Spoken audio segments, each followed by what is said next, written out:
Buenos días, señoras y señores diputados. Empezamos la Comisión de Fomento, Vivienda, Ordenación del Territorio y Turismo de hoy día 21 de octubre.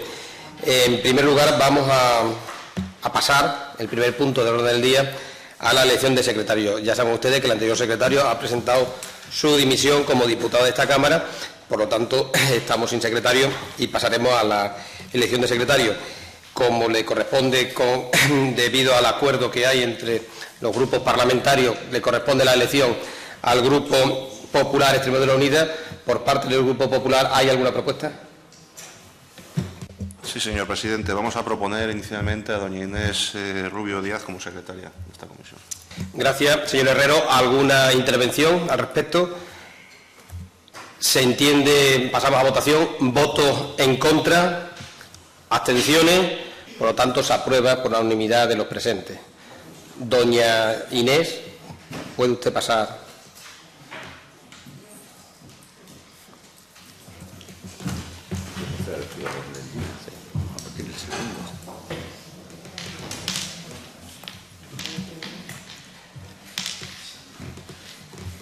Bueno, pues en nombre de toda la comisión felicitamos a la nueva secretaria de esta comisión y, si no le importa, pase a leer el orden del día.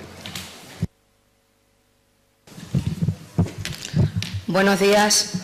Orden del día de la reunión de la Comisión de Fomento, Vivienda y Ordenación del Territorio y Turismo, convocada para el día 21 de octubre del 2013. Segundo punto del orden del día, lectura y aprobación, si procede, del acta de la sesión anterior. Tercer punto del orden del día, comparecencias de otras entidades o personas.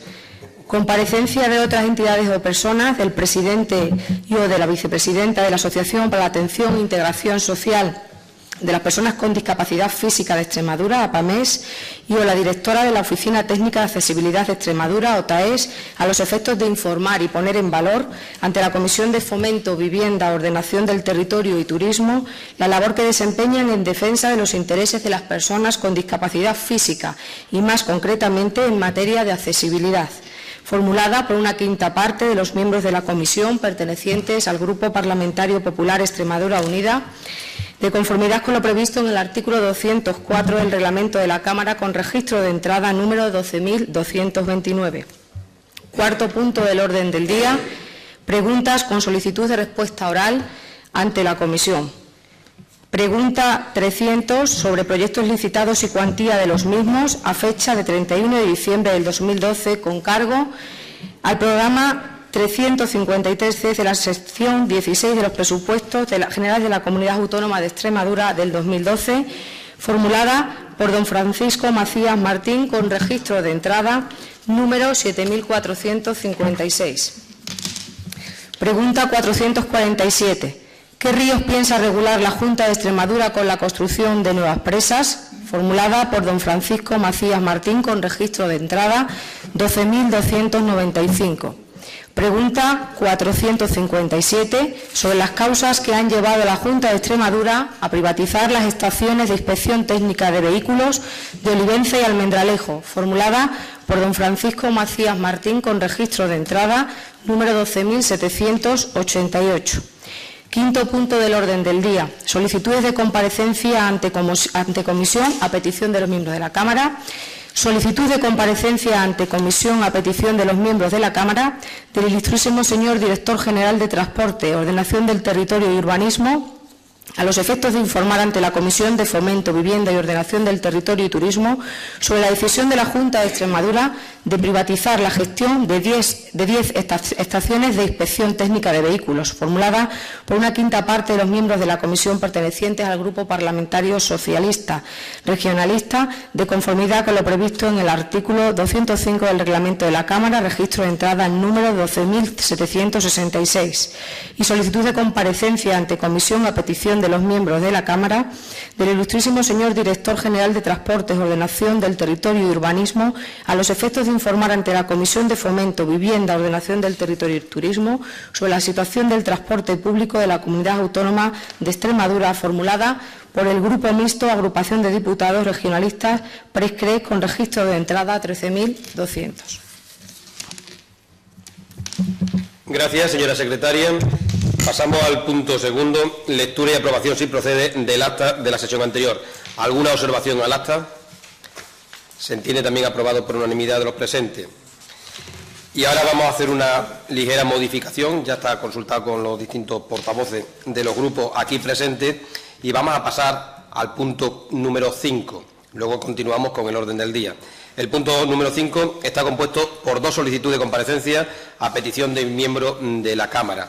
Una de ellas, el 5.1, es del Grupo Socialista, por lo tanto, su portavoz, don Francisco Macías, tiene la palabra. Gracias, señor presidente. La solicitud de comparecencia se explica por sí misma. La Junta de Extremadura ha sacado 2 lotes de grupos de estaciones de inspección técnica de vehículos en la comunidad autónoma para una gestión privada por parte de empresas privadas. Nosotros queremos saber cuáles son los criterios y queremos debatirlo con tranquilidad en la comisión, que sabemos que siempre permite un debate más sosegado y de mayor conocimiento en profundidad de las cuestiones, y que podamos de alguna forma saber cuáles son los razonamientos de la Junta de Extremadura y que también la Junta de Extremadura conozca los razonamientos del Grupo Socialista. Gracias, señoría. A continuación, el portavoz del Grupo de la Agrupación de Diputados Regionalistas PRESCRE. Nosotros, pues pedimos una comparecencia del director general de Transportes para hablar de transporte público. Estamos en el punto 5. Perdón. Si quiere usted hacer alguna... No, estamos de acuerdo, pero de acuerdo. Vale. ¿El portavoz del Grupo Popular Extremadura Unida? Sí, desde nuestro grupo parlamentario también estamos conformes con que venga el señor director general de Transportes a esta comisión. Como bien saben sus señorías, ya hay una solicitud de comparecencia del consejero en pleno. Entiendo que si se sustancia antes, que tú se ha dicho aquí, la comparecencia del consejero en pleno, pues ahí habrá momento de debatir todas estas situaciones. Entiende esta presidencia que se aprueba también por unanimidad de los presentes la comparecencia del director general. Y ahora pasamos al punto 5.2, que es una solicitud de comparecencia también ante esta comisión, formulada por el Grupo Mixto, Agrupación de Diputados Regionalistas PRESCRE. Tiene la palabra su portavoz. Como ya me había anticipado, pedimos la presencia del director general de Transporte de la Ordenación del Territorio y Urbanismo para que informe sobre el transporte público en nuestra comunidad. Nosotros consideramos que Extremadura, por sus características, por la ruralización que hay... Disculpe, señor Pacheco, si no le importa, porque no nos entramos bien. Por la dispersión geográfica que hay, el transporte público consideramos que es algo muy importante, tanto por carretera como por ferrocarril, además de mercancías. Creemos que sobre esto, pues nosotros nos gustaría que el director general nos explicara en qué situación está y qué medidas se están tomando para que ese transporte público mejore, como hemos visto ya, con modificaciones en el tema ferroviario y demás. De ahí que pidamos que venga el director general a explicarnos cómo está el transporte público en nuestra comunidad. El portavoz del Grupo Socialista, para posicionar a su grupo. Gracias, presidente. Nuestro grupo está de acuerdo con esta comparecencia y, por lo tanto, anticipamos nuestro voto a favor. Y, por último, el portavoz del Grupo Popular Extremadura Unida. Nosotros nos sumamos a la solicitud de comparecencia. También entiende esta presidencia que se aprueba por unanimidad la comparecencia del director general. Por lo tanto, ahora ya sí pasamos al punto tercero, que es la comparecencia de otras entidades o personas. Tenemos una comparecencia solicitada por el Grupo Parlamentario Popular Extremadura Unida.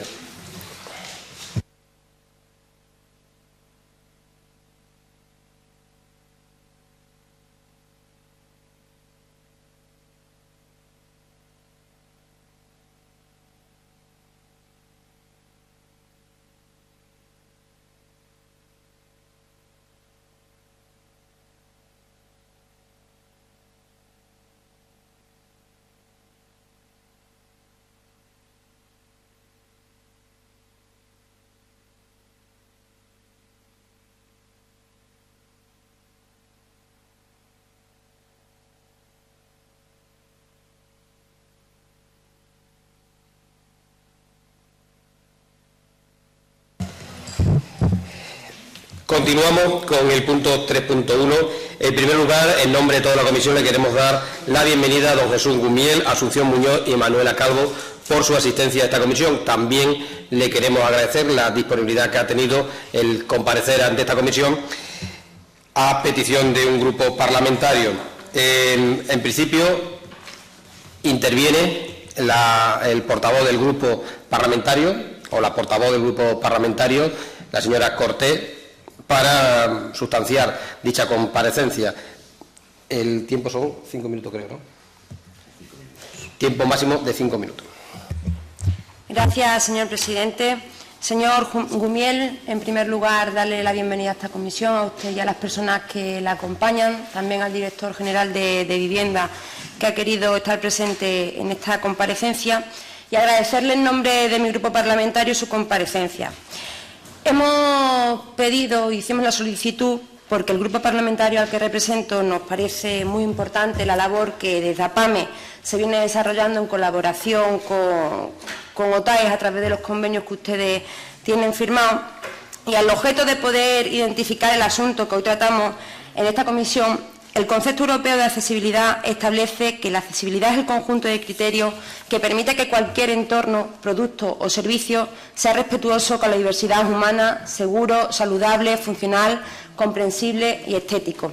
Es decir, un bien es accesible cuando se puede utilizar por todos los seres humanos con independencia de sus particularidades. Me parece conveniente definir la accesibilidad porque, lamentablemente, muchas veces las personas que no tienen en su entorno a una persona con dificultad de movilidad u otra discapacidad no son conscientes de la importante que es para esas personas la eliminación de barreras que le permita hacer una vida normal. Y es necesario, desde este grupo parlamentario, así lo consideramos, don Jesús, que usted le ponga hoy voz a todas esas personas para concienciar un poquito más, si cabe, a toda la sociedad extremeña de la importancia que tienen ustedes en su día a día. Desde este grupo parlamentario consideramos que la accesibilidad es un tema en el que se ha avanzado mucho y quizás queda mucho camino por recorrer. Por ello, veíamos necesario que ustedes pudiesen tener la oportunidad de poner en valor en este Parlamento y en esta comisión aquellas actuaciones que se vienen desarrollando en esta comunidad autónoma. Nos gustaría que nos señalara cuáles son los problemas que afrontan las personas con discapacidad debido a las deficiencias del entorno arquitectónico y urbano y qué creen que es necesario para poder superarlo cuanto antes. En nuestra voluntad, si usted lo tiene bien, que también nos hable un poco de las acciones llevadas a cabo por APAME en colaboración con OTAE, ya sea en materia de asesoramiento, educación, divulgación, información, formación, etcétera. Por lo que nosotros estaremos atentos a todo lo que usted nos tenga que exponer aquí. Nada más, señor presidente. Gracias, señora Cortés Luna. A continuación tiene la palabra don Jesús Gumiel por tiempo máximo de 15 minutos. Bien, buenos días a todos. En primer lugar, darle las gracias por la amabilidad que han tenido accediendo a que podamos comparecer en esta comisión y explicar la labor que en materia de accesibilidad venimos llevando a cabo. Labor que me consta que muchos de ustedes conocen, principalmente el señor Martín, con el que desde hace más de 30 años iniciamos un sendero amplio en esta comunidad autónoma en materia de accesibilidad. Bien, la OTAES surge desde una propuesta que desde APAMES presentamos y que se enmarca en esa estrategia que nosotros denominamos de responsabilidad compartida. Nosotros entendemos que los colectivos vulnerables, los colectivos que se ven afectados por una situación de discriminación, tienen que dar un paso. No solo pueden limitarse a quejarse y a poner en evidencia los problemas, también hay que hacer el esfuerzo de presentar soluciones e incluso ofrecerse para gestionarlas a través de programas y servicios. Por eso, más que protestar por la problemática de accesibilidad, nosotros lo que hacemos es proponer qué medidas se podrían poner en marcha e incluso mojarnos al máximo nivel, y por ello propusimos en su día la creación de una oficina técnica en materia de accesibilidad que, con nuestra metodología y los recursos de la Administración, en complicidad con las instituciones públicas, den solución a la diversa problemática que hay. Estamos hablando de igualdad de oportunidades, de garantía de derechos fundamentales. Por ello, la accesibilidad va mucho más allá de lo que serían las personas que tienen una movilidad reducida. Estamos hablando de garantizar derechos y, por ello, cualquier persona siempre se va a beneficiar de una actuación en materia de accesibilidad. La OTAES actualmente cuenta con 6 profesionales, un arquitecto, 3 aparejadores, un auxiliar administrativo y una trabajadora social que hace las funciones de coordinadora de la oficina por el componente social que tiene esta oficina. Ella es Asunción Muñoz, mi compañera, y está coordinada toda esta labor por APAMES. Entre esas personas está mi compañera Manuela Calvo, que es la vicepresidenta de la entidad. La labor que presta la OTAES se mantiene inalterable desde sus comienzos. Es un servicio gratuito de asistencia a entidades públicas, también a entidades privadas, a empresas y a particulares. Y actúa en todos los campos en los que la accesibilidad está presente, como es el urbanismo, el transporte, la edificación y la comunicación. Esos servicios se concretan en realizar informes técnicos de accesibilidad, informar y asesorar en materia de subvenciones, informar y asesorar a entidades públicas en cuanto a lo que es el control, aplicación, desarrollo de la normativa, incluyendo ahí pues modelos de ordenanzas. La que más repercusión ha tenido ese modelo de ordenanza para instalar ascensores exteriores en las comunidades de vecinos. También formación en materia de accesibilidad y diseño universal, que llega pues a los técnicos municipales, a universitarios que se están formando en diversas carreras y en las que la accesibilidad tiene que estar presente. También a profesionales auspiciados por los propios colegios profesionales, etcétera. Y edición de material divulgativo y guías de accesibilidad, como las que aquí tenemos, que después le entregaremos, y que, pues, fieles a esa estrategia que he denominado, recoge en tono positivo lo que hay que hacer en estos establecimientos comerciales.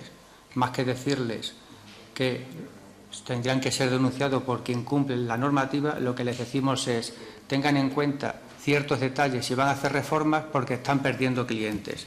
El tema de la accesibilidad como potencial de negocio.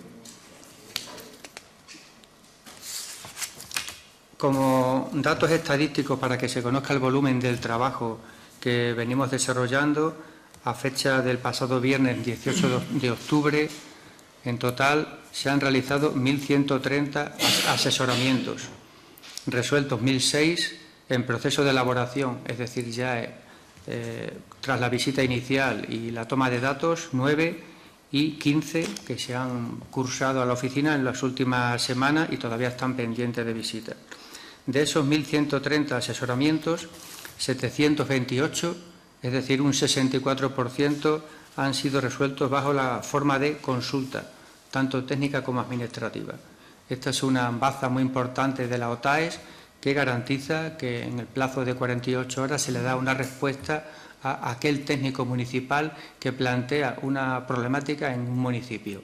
Estamos hablando de impedir que se deniegue una licencia por diversa interpretación normativa, y eso se concreta en enviar el técnico municipal los planos en AutoCAD, y en el día o al día siguiente se hacen las correcciones sobre el proyecto para que pueda aprobarse, o se dan las pautas normativas que permita que con toda la normativa que existe en la materia se encuentre la fórmula que ampare esa solución.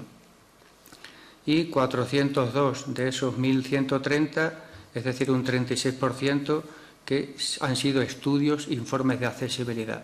Es decir, que la OTAES no hace proyectos, lo que hace es corregir los proyectos, hace informes. Lógicamente es mucho mejor cuando se trabaja sobre proyectos, pero también evidentemente cuando la edificación o el espacio o el entorno está construido y hay que dar las pautas que supongan corregirlos. La detección de esas irregularidades no se pone una denuncia, estamos hablando de propuesta, por ello es muy importante que esa delegación de responsabilidad recaiga en una ONG, porque eso da mucha confianza y al final, con nuestra labor casi pedagógica, esas actuaciones se llevan a cabo. En cuanto al tipo de usuarios, pues tenemos que 544 han sido particulares, un 48%, 199 empresas, un 18%, 65 asociaciones o entidades sin ánimo de lucro y 292 de administraciones, un 26%, dividiéndose en 9 la administración estatal, un 1%, 58 a administración autonómica, un 5%, y 225 a la administración local, un 20%. Estas cifras pues, nos dan una idea de por dónde está la problemática, dónde hay que incidir más en este aspecto. En cuanto a los 544 asesoramientos centrados en particulares, 312, es decir, un 57%, han versado sobre accesibilidad en zonas comunes de edificios residenciales, de bloques de viviendas y de lo que son también las propias viviendas. De estos 312, en zonas comunes han sido 58. En esos bloques de vivienda existen 2.589 viviendas que, según los datos que nosotros sacamos, a una media de 4 personas por vivienda, estamos provocando un impacto de discriminación positiva en la mejora de la accesibilidad de 10.356 personas. Decir que aquella persona que, siendo propietaria de una vivienda en un bloque de vecinos, si pide una reforma de accesibilidad, tanto instalación de un ascensor exterior como una rampa en el portal, etcétera, etcétera, lo que está es provocando que cualquier otro vecino que tenga esa problemática en ese momento o a corto plazo se vea beneficiado de la accesibilidad. Así como también las personas que de forma puntual visitan a la persona que está en la vivienda. Y ya lo que serían asesoramientos a viviendas, 154, con un impacto que llega a las 616 personas. Podemos decir con rotundidad que la labor de la OTAE en este sentido ha llegado a 11.000 personas solo en el campo de los edificios y las viviendas.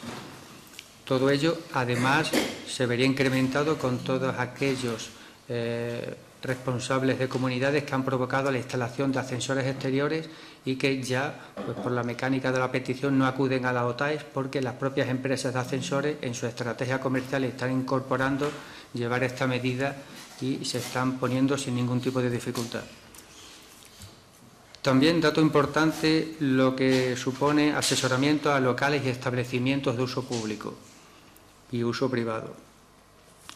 En total, pues 20 han sido de locales y establecimientos de entidades sin ánimo de lucro y 173 de empresas privadas, que en función de su actividad 30 han sido del sector de la hostelería, 17%, 35% del sector del comercio, un 20%, de alojamientos turísticos, 25%, un 14%, establecimientos sanitarios, 16%, un 9%, y el resto pues han sido oficinas de diversa índole, que en total 35%, un 20%.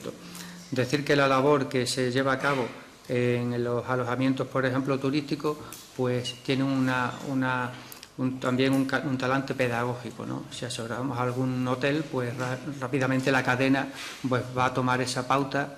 Si asesoramos a un hostal, va a tomar los colindantes o los del municipio esa pauta, ¿no? Al final, la buena actuación en materia de accesibilidad se convierte en una buena práctica que influye en el entorno, es el espejo en el que se miran. En cuanto al tema de la formación, que es una de las bazas fuertes de la OTAE, se han impartido cursos, jornadas, seminarios de diversa índole en el ámbito del turismo, también jornadas específicas sobre la interpretación de la ley de la propiedad horizontal, muy importante debido a la casuística que se presenta en este ámbito. En una comunidad de vecinos, cuando un vecino requiere una actuación, pues surge una verdadera batalla campal, surgen temas personales que impiden que esa mejora se lleve a la práctica, ¿no? Y a veces hemos tenido que estar presentes en este tipo de reuniones para explicar o interpretar la normativa. También cursos de formación a técnicos municipales de diversos ayuntamientos que así lo han requerido, dado el nivel tan fuerte que los técnicos de la OTAE tienen, porque se dedican única y exclusivamente al tema de la accesibilidad. Y pues para diversas instituciones públicas y privadas. En total han sido 67 cursos y se han formado 1.350 personas. Otro de los cursos más importantes han sido auspiciados por los colegios profesionales, tanto de aparejadores como de arquitectos. En determinados momentos, pues así nos lo requieren y se imparte. Y esta formación pues es muy práctica, en el sentido de que después de poner encima de la mesa la normativa, lo que se hacen es que se ponen ejemplos cuya pues aprobación supondría pues mucha complejidad para que también se vea cómo interpretar en esos casos tan complicados. Otro apartado, la elaboración de guías que se entregan de forma gratuita a los empresarios, recoge recomendaciones muy básicas y sencillas y el añadido de que aquel empresario que tenga más complejidad llama a la OTAES y la OTAES se desplaza para hacer el informe o el estudio. Reseñar también, muy importante, los premios OTAES que se entregaron en su primera edición el pasado año y que coincidió con el día 10 de diciembre. El primer año lo queríamos hacer así, que es el Día de los Derechos Humanos, ¿no? Porque hay que ligar accesibilidad a igualdad de oportunidades y derechos. Y bueno, pues fueron entregados a diversas instituciones de nuestra comunidad autónoma que son todo un ejemplo de buenas prácticas en la materia. Como por ejemplo pues a la Diputación de Badajoz por su trayectoria en materia de accesibilidad, a Lona Turismo, un centro de turismo que está en Jerez de los Caballeros y que acudió con el proyecto y se le dio un vuelco completo y se ha convertido en un referente en materia de accesibilidad, a Confortel Hoteles en Badajoz, que ha supuesto que la cadena pues también mire mucho más el detalle, a la Dirección General de Medio Ambiente, porque en su día tuvo presente el informe que presentamos para el Parque Nacional de Monfragüe y esas consideraciones se llevaron a la práctica, en Transporte Hermanos Luengo, etcétera, etcétera, ¿no? Decir que ahora estamos muy embarcados en lo que es el tema del patrimonio, hasta el punto de que estamos pues, en mucha relación con los técnicos que abordan esta temática, tanto de las comisiones provinciales de patrimonio como aquellos profesionales que intervienen en alguna actuación. Como ejemplo, tenemos el encargo del alcalde de Herbás, de don Sergio Pérez, de establecer pautas de accesibilidad en la judería de Herbás, ¿no? Estamos hablando de un espacio muy protegido que mi compañero Martín hace más de 30 años, vuelvo a insistir, recorrimos juntos, y que estamos hablando de dar soluciones en cuanto al pavimento, en cuanto a itinerario, plazas de estacionamiento. Entonces, la complejidad de este espacio pues va a suponer que veamos fórmulas que no se conocen actualmente, pero que la insistencia del alcalde es garantizar no solamente el acceso del turismo, de los turistas, sino también de los vecinos, que viven en un marco incomparable y no quieren abandonar el pueblo, lo cual es fenomenal, ¿no? También estamos con la Iglesia de la Magdalena en Olivenza, dado que pues, los propios párrocos pues, quieren que sus feligreses puedan acceder en igualdad de condiciones y, lógicamente, a una edad longeva hay una problemática de accesibilidad. Es decir, que son situaciones en las que hay cierta complejidad y, bueno, pues ahí la clave es el conocimiento exhaustivo de los técnicos y la complicidad con ayuntamientos, comisiones municipales de urbanismo, técnicos de patrimonio, etcétera, etcétera, ¿no? Eso es a grandes rasgos lo que les puedo contar. Muchas gracias, señor Gumiel, por su intervención. A continuación pasamos al turno de los grupos parlamentarios para posicionar a sus respectivos grupos. Empezamos por el grupo, o por la agrupación de diputados regionalistas Prescre. El señor don Damián Beneito tiene la palabra por tiempo máximo de 10 minutos. Buenos días.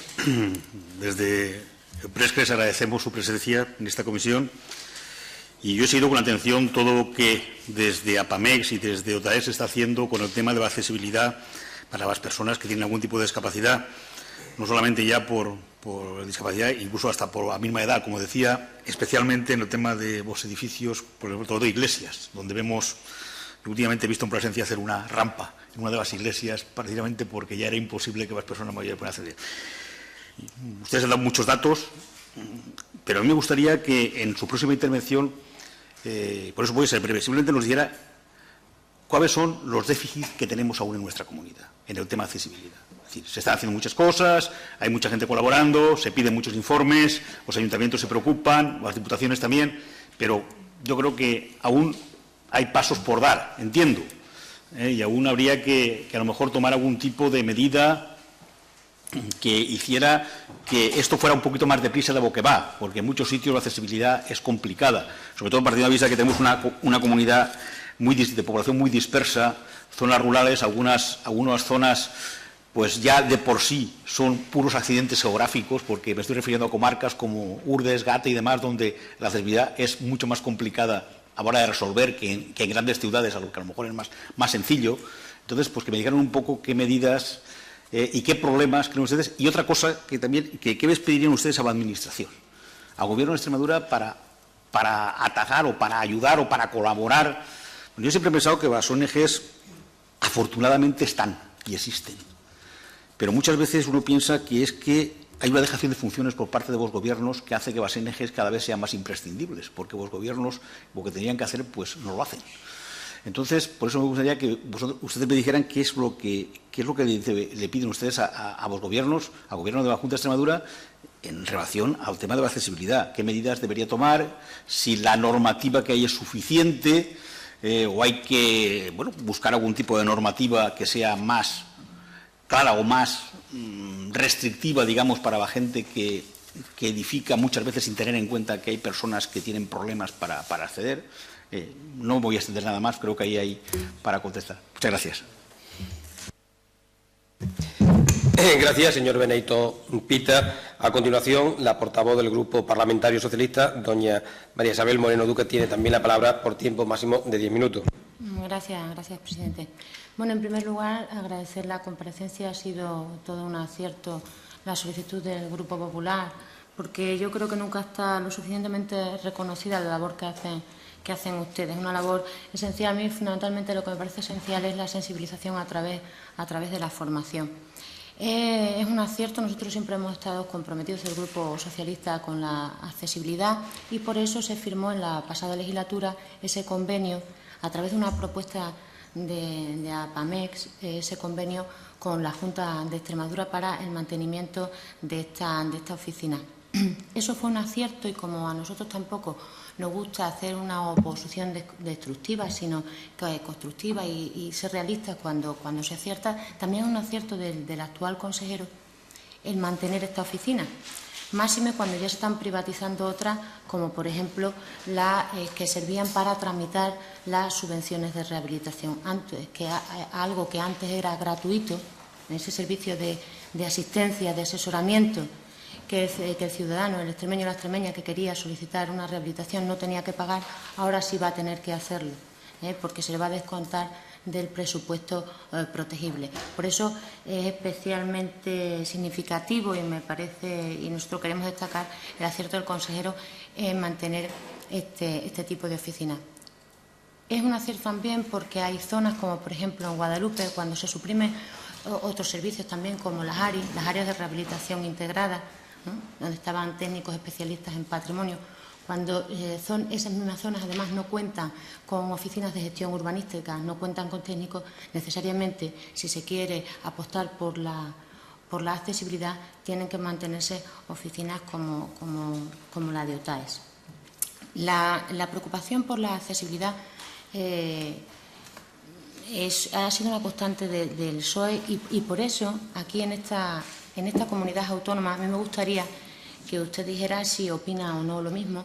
Nuestra ley de accesibilidad, yo he tenido la oportunidad de trabajar la ley de accesibilidad desde el punto de vista técnico antes de entrar. Soy jurídico, pero es que he trabajado en una oficina de gestión urbanística, y como usted bien ha dicho, en la tramitación de los proyectos que sirven de base a las licencias de obra se ven normativa técnica de protección contra incendios, habilitabilidad y también accesibilidad. Y era una ley compleja. Pero ese puesto de trabajo me ha dado la oportunidad de contactar con muchos expertos también en accesibilidad, que me comentaban entonces que era una ley vanguardista, que colocaba a Extremadura a la vanguardia en la accesibilidad, porque era una ley incluso tachada por algunos como de excesivamente garantista para las personas con discapacidad y excesivamente, digamos, restrictiva, ¿no?, o gravosa para los promotores y para los constructores.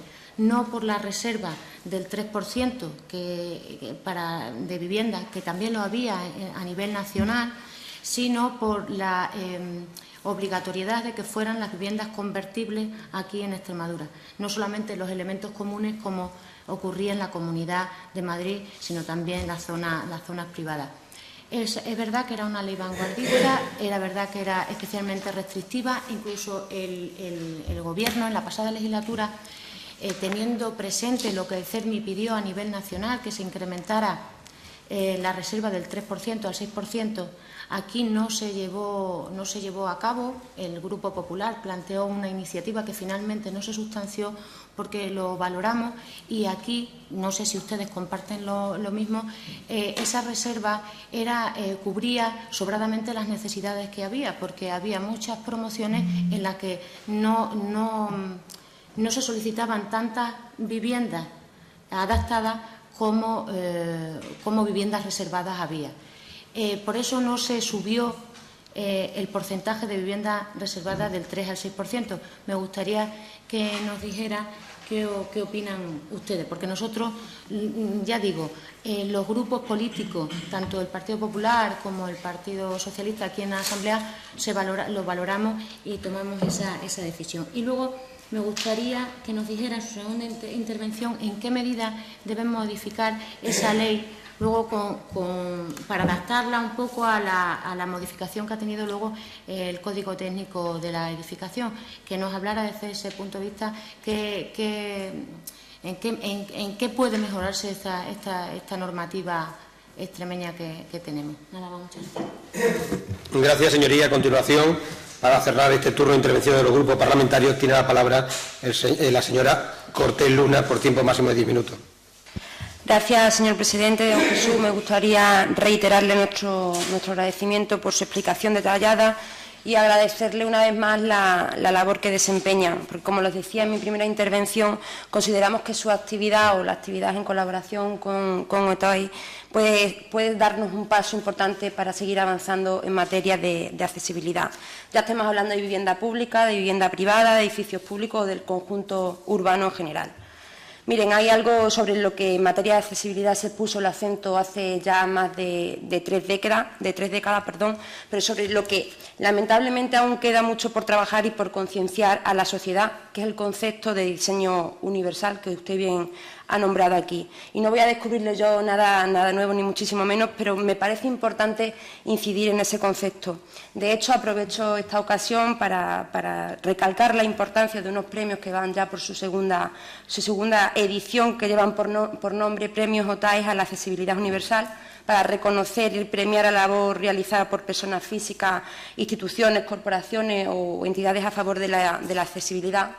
Pero creemos, don Jesús, que también esos premios han terminado ahora el plazo y entendemos que si ustedes ahora lo tienen complicado significan que han sido muchos los proyectos, que cada vez son más los proyectos que se presentan y cada vez es más el alto de evaluar esos proyectos, porque iríamos en buena dirección. Siguiendo con lo que comentaba, mientras que antes se construía quizás con criterios únicamente de facilidad, economía temporal, etcétera, ahora la visión está cambiando y se está construyendo en base a otros parámetros. Al fin y al cabo, pienso que lo que se construye para que sea útil debe serlo para todos, porque si no, nosotros no compartiríamos que fuese plenamente útil. Esto va a costar que la sociedad se mentalice, porque lo cierto es que se percibe el concepto de utilidad de forma muy individualista, pero poco a poco entiendo que eso va cambiando. Y en este sentido, normalmente se tiene la idea de que los diseños para personas con discapacidad son más caros, porque son para pocas personas. Y si cambiamos esto, en esa línea entendemos nosotros que es donde iremos avanzando. Y usted muy bien también lo ha reflejado en su primera intervención, donde decía, si una cosa es útil para todos, no solo lo es para los discapacitados, también es para los niños, para los bajos, para los altos, para las personas mayores, para las personas embarazadas. Por tanto, será útil para todos aquellos que cumplan con los 7 principios de uso equiparable, de flexible, de simple e intuitivo, de información perceptible, de tolerancia al error, exigencia de pocos esfuerzos físicos, tamaño y espacio para el acceso y uso. Si se consiguieran llevar a cabo el concepto de uso universal, se cumpliría con esa exigencia de movilidad, de comunicación y comprensión necesaria. A mí me gustaría, señor Gumiel, si usted, o que nos contestase en la próxima intervención, si usted cree que hay suficiente conocimiento en los sectores implicados para que la accesibilidad sea posible y se avance de forma permanente y se avance de forma constante. Desde mi grupo parlamentario creemos que en Extremadura están haciendo una buena labor en esta materia. No sé si usted comparte con nosotros esa visión y nos gustaría que nos contestase. Como decía, queda mucho por hacer, pero seguro que vamos avanzando poco a poco y la concienciación del presidente Monago y su compromiso con las personas con discapacidad es máxima. De ahí que el presidente Monago incrementara en más de un 50% la dotación presupuestaria del convenio entre APAME y OTAE con respecto a los años 2010 y 2011. Bajo los presupuestos socialistas, ustedes saben que se redujeron en un 40%, porque es cierto que se firmaron convenios en época socialista, pero no solamente hay que firmarlos, hay que dotarlos económicamente. Asimismo, el consejero de Fomento anunció una próxima modificación de la Ley de Promoción de la Accesibilidad en la región.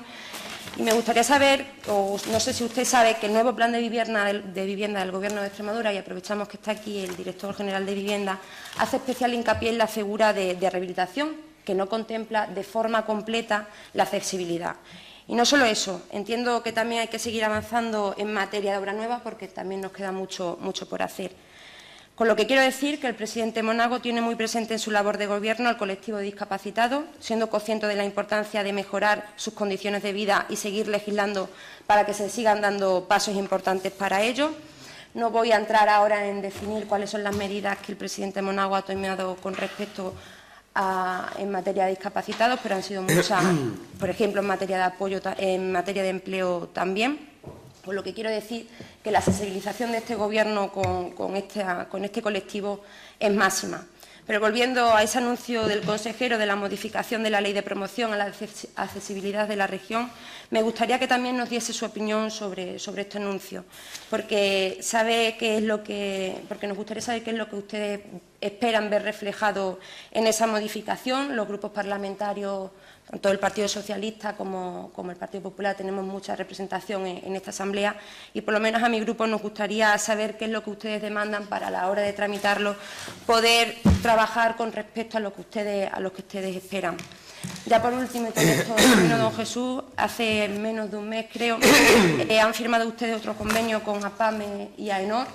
Desde este grupo parlamentario le queremos felicitar por ello, porque creemos que eso es un paso más para seguir avanzando en materia de accesibilidad. Y por mi parte nada más, animarles tanto a APAME como a OTAE a que sigan trabajando en la línea que vienen haciendo hasta ahora y tienen todo el apoyo de nuestro grupo parlamentario. Nada más y muchas gracias. Gracias, señoría. Ya para finalizar esta comparecencia, tiene nuevamente la palabra el señor Gumiel por tiempo máximo de 10 minutos.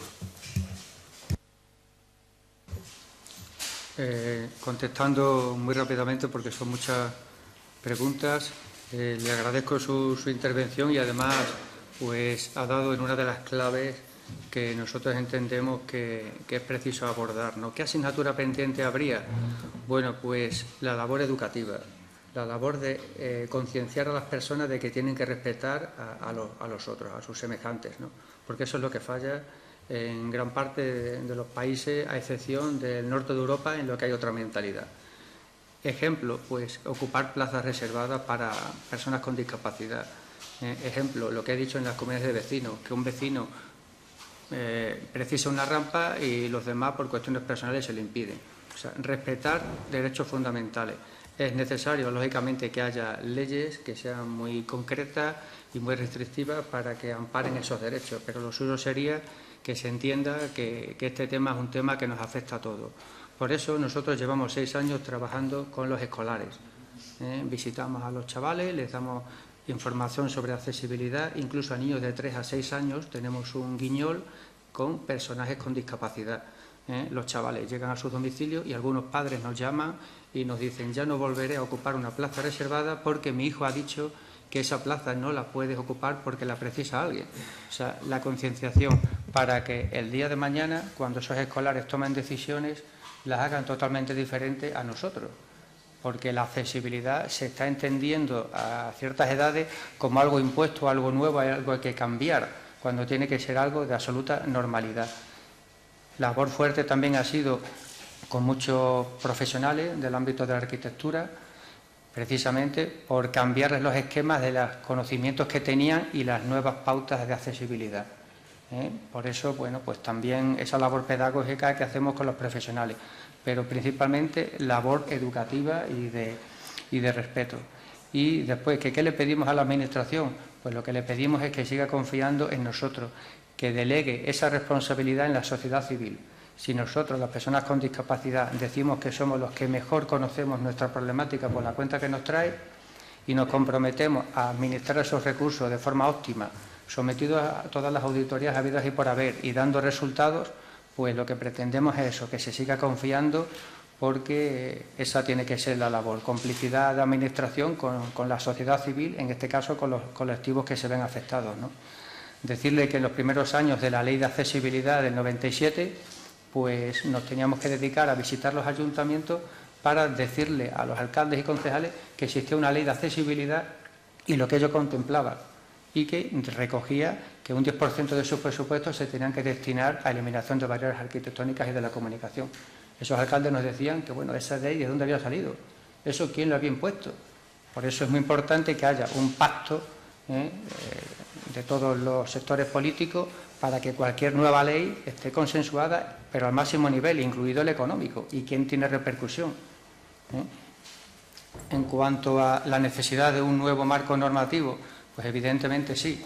Esa ley, como bien ha dicho y la conoce perfectamente, la del 97, pues marcó un referente, pero hoy en día ya, bueno, esa ley estaba basada en la LISMI del año 82, que ya está desfasada con la publicación de la Liondau del año 2003.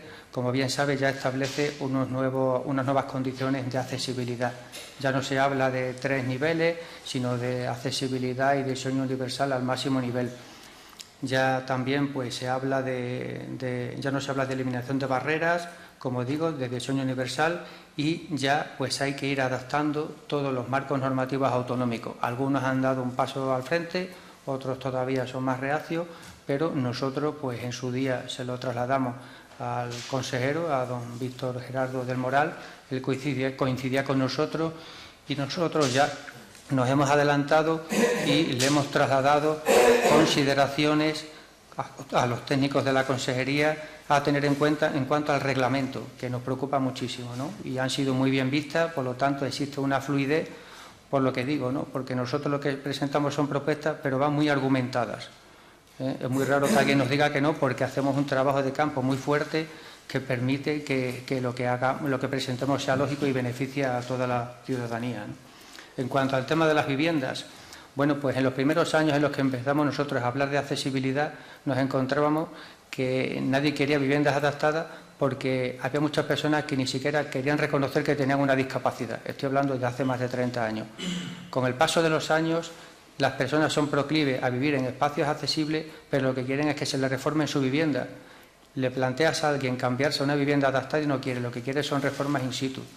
Y ahora ya con el tema de los ascensores exteriores, que era la problemática que había en bloques de 3 y 4 y más alturas sin ascensor, exactamente igual. Aquel bloque que se somete a una reforma, las personas no la abandonan, no van a residencia y se quedan en su espacio. Por ello, nosotros, con los recursos que ponga la Administración, siempre vamos a optimizarlo, vamos a trabajar, y los informes se hacen pues casi a la carta, en el sentido de que la solución que se pueda considerar o considerar para alguien, a la otra persona a lo mejor no le sirve. Eso es lo que le puedo comentar. Y en cuanto a su intervención, pues yo se la voy a resumir muy claramente. Mire, don José Antonio Monago ha sido concejal en el Ayuntamiento de Badajoz y ha trabajado con nosotros pues día tras día, ¿no? ¿Por qué? Porque en el año 95 el anterior alcalde de Badajoz nos incorpora a la Comisión Municipal de Urbanismo. Eso nos permite estar cada martes con los técnicos antes de aprobarse los proyectos. Eso nos permite hacer correcciones y eso nos permite que la labor esa pedagógica que digo pues quede patente, ¿no? Por ello, pues él en tráfico, en urbanismo, nos conoce perfectamente, e incluso él fue uno de los impulsores de las calles en plataforma única. Calles que no querían los comerciantes, decían algo abismal: las señoras quieren que el marido les lleve a la puerta del establecimiento y vuelva con el coche a por ella, algo de trogloditas, ¿no? Ahora, en aquellas calles que se han sometido a actuaciones en plataforma única, los comerciantes de calles colindantes lo demandan, porque ahora entienden que si eso no se da, se pierde el negocio. Por lo tanto, es cuestión de, volvemos a lo de antes, mentalidad, de respeto y de entender que lo que beneficia a los colectivos más dificultosos beneficia a toda la ciudadanía, ¿no? Por ello, es lo que le puedo comentar. Gracias, señor Gumiel. Nuevamente le agradecemos en nombre de toda la comisión su presencia hoy en esta Cámara, a don Jesús Gumiel, a Asunción Muñoz y a doña Manuela Calvo. Nosotros, señorías, continuamos con el siguiente punto, el punto número 4.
A ver los servicios de la Cámara si puede avisar al director general.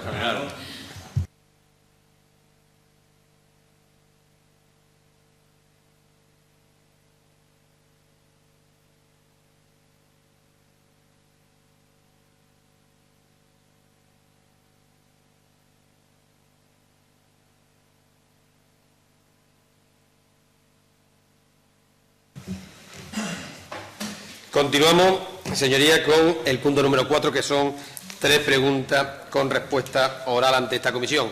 Le agradecemos la presencia al director general de Urbanismo, Ordenación del Territorio y Transporte, don Miguel Ángel Rufo. Y empezamos por la primera pregunta, la pregunta 4.1, formulada por don Francisco Macías Martín, que tiene 3 minutos para sustanciarla. Gracias, señor presidente.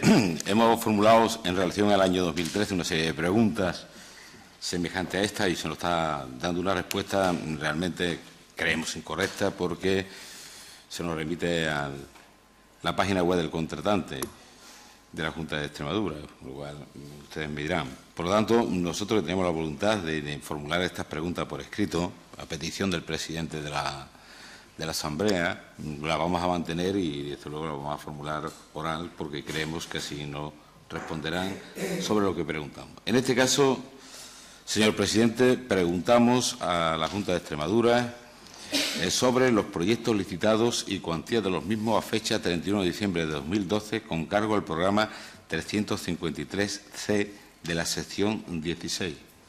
Y nos gustaría, en la medida de lo posible, que nos dijera qué porcentaje de ejecución ha tenido dicho programa en el año 2012 y cuáles han sido los proyectos licitados y la cuantía de los mismos. Esta es la pregunta. Gracias, señoría. Para contestar en representación del Gobierno de Extremadura tiene la palabra el director general de Urbanismo, Ordenación del Territorio y Transporte por tiempo máximo de 10 minutos. Gracias, presidente. Buenos días, señorías. En primer lugar, quiero apuntar que la gestión de los proyectos de gasto del programa 353C, Ordenación e Inspección de Transporte, dependen directamente de la Dirección General de Transporte, Ordenación del Territorio y Urbanismo, motivo por el cual seré yo, competente en este programa, quien dé cuenta del contenido de esta respuesta. En cuanto a los proyectos licitados y cuantía de los mismos, a fecha 31 de diciembre de 2012, con cargo al citado programa presupuestario, la orden de 20 de mayo de 2004, por la que se regula el procedimiento, documentación y modelos de ficha de datos de los contratos administrativos, en su artículo 1, apartado 1, establece que los órganos de contratación de la Junta de Extremadura deberán remitir al registro de contratos, a través de la intervención delegada, original o copia autentificada de los contratos. También y asimismo, los contratos menores se encuentran a disposición de esta Asamblea, de esta Comisión, en el listado de contratos menores de la Intervención General, que además se encuentran disponibles también en la página web del Gobierno de Extremadura. Finalmente, señalar que en su fase de verificación, la documentación correspondiente a estos contratos se encuentra disponible en el perfil del contratante. A pesar de ello, y de que seguramente no sea esta la fórmula más apropiada, paso a detallarle la relación de proyectos licitados en el ejercicio 2012, así como la cuantía de los mismos. Antes que nada, antes de darle esta relación, indicar que no aparecen en la misma, ¿no?, los proyectos de ejecución forzosa que, previstos en los presupuestos, no fueron objeto de licitación. Voy a dar, por tanto, comienzo a la lectura de la lista de proyectos que se encuentran registrados, como digo, en el registro de contratos y que fueron licitados en el año 2012. Seguro de daños materiales y responsabilidad civil de las ITV dependientes de la Dirección General de Transportes, Ordenación del Territorio y Urbanismo, por importe de 56.000 euros. Adquisición de los derechos de publicidad en el transporte aéreo de viajeros para la promoción de la imagen de la Comunidad Autónoma de Extremadura por importe de 4.096.000 euros. Mantenimiento de la red de información del transporte de Extremadura, RITEAX, por importe de 90.921 euros. Gestión del servicio de transporte público regular permanente y de uso general de viajeros por carretera con condiciones especiales de prestación entre las localidades de Higuera la Real, Llerena y Valverde de Llerena, Llerena y Azuaga, por importe de 88.664 euros.